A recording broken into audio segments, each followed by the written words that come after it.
finally, in this last video, we should broach the question of capital and empire.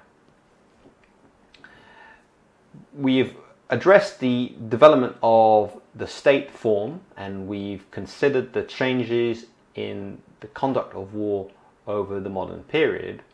But what we still haven't touched on much is the concomitant development of the capitalist mode of production and how this interacts in turn with state and war.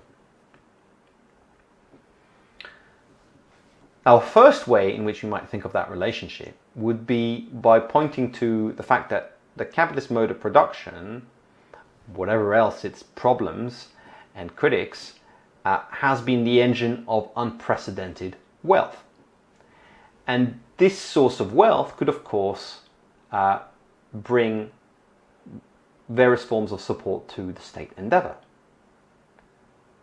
Taxation if there's more prosperity, then more national prosperity, then taxes, the level of taxes increases, or the income of taxes increases. So states can throw greater resources in their activities, such, for instance, as war. But also capitalism brings about with it a financialization, the development of a financial system of modern banking and stock markets. And this, in turn, creates a greater availability of loans. States have commonly financed themselves in their war efforts to a great extent through access to banks and financial markets. So much so that states have found themselves in often quite perilous levels of debt owed to a restricted number of financiers. But simultaneously, it's also true that the state and its military arm have played an important role in the development of capitalism itself. Tilly is keen to note the intertwined historical development of systems of coercion and capital.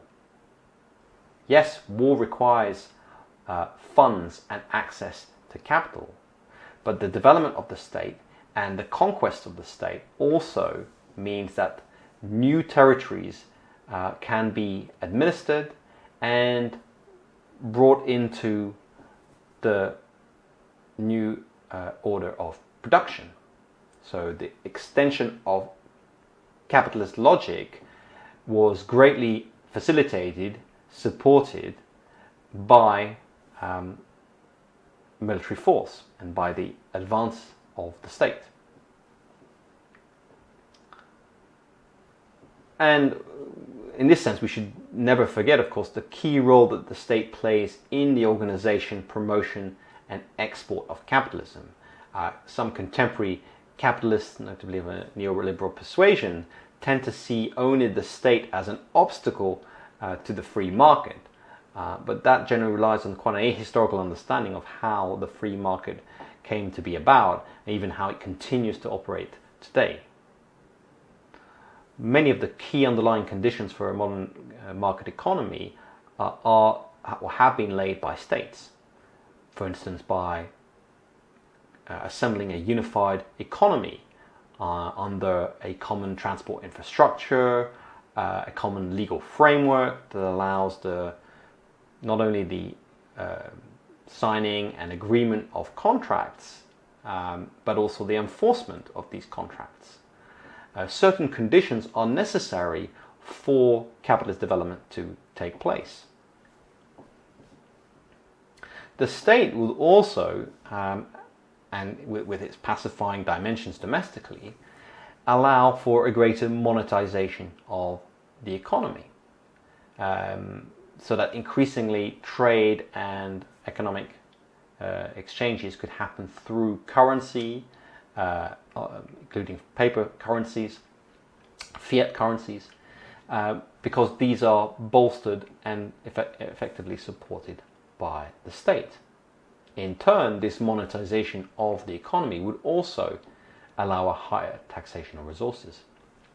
It's more efficient to tax resources when the currency of exchange is money. Crucial to this story as well, of course, is how expanding our navies and armies provided the conditions for further expansions of capitalism, securing trade and imperialism. So as the state rises, the European state rises to prominence in the modern period, it's accompanied by a series of colonial expansions into the New World, into Asia, into Africa.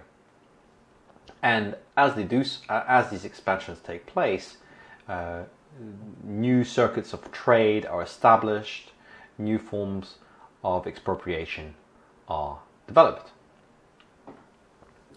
The relationship, in fact, is a very complex one because in many cases, in the early parts of colonial expansion, what we see is non-state actors, private companies, effectively as the forward vanguard of imperialism. So, for instance, one might think of the East Indian or Dutch Indian companies who established trading bases in India and the Indian Ocean, and who over time establish a military presence there or paramilitary presence there in order to secure their interests. And it is in fact only subsequently that the state comes in formally and founds formal colonies there in India and elsewhere. And so this again occurs in the 16th and 17th centuries and so on, where there is still an indecision, permeability between what we might consider to be private and state actors, progressively shifting towards state-run empires. Again, once all of this really reinforces this notion of feedback loops, where the advances of one domain, say in the development of capitalist economy, produces resources for war, which in turn opens up new markets for capitalist enterprise.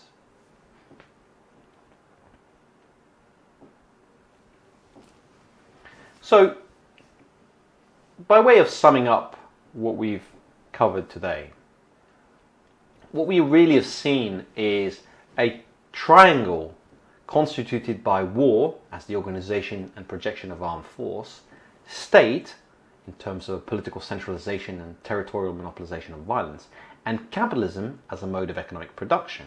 And this triangle has been united by a very complex set of feedback loops and causal relationships, such that these relationships were mutually beneficial to these three components of the triangle. War grew in intensity and in resources.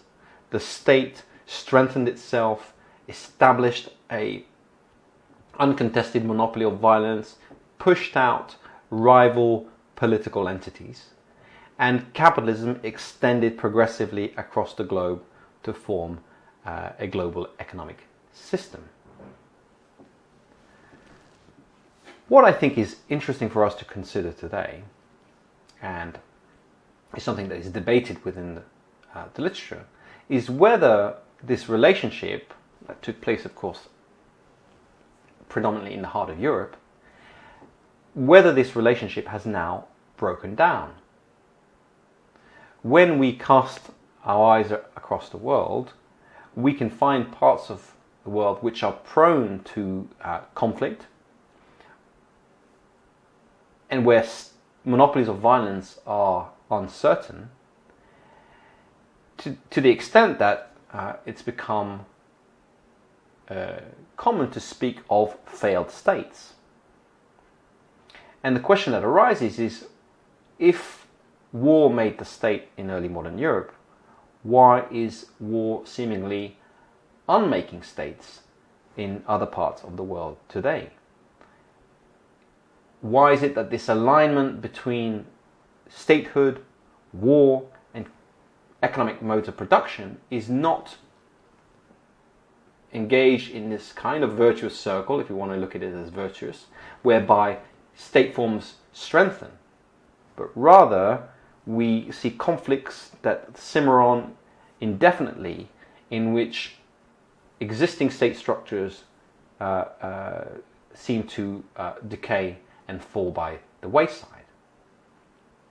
So is there something about the nature of state making, of the international system as it exists today, something in the character of war today, and something in the nature of global capitalism today, which means that this relationship that we observed in modern Europe no longer holds? Finally, one cannot but note the return on the scene of actors that had once been pushed out by the rise of the state. We are seeing, after all, the return of mercenaries in the forms of private military companies.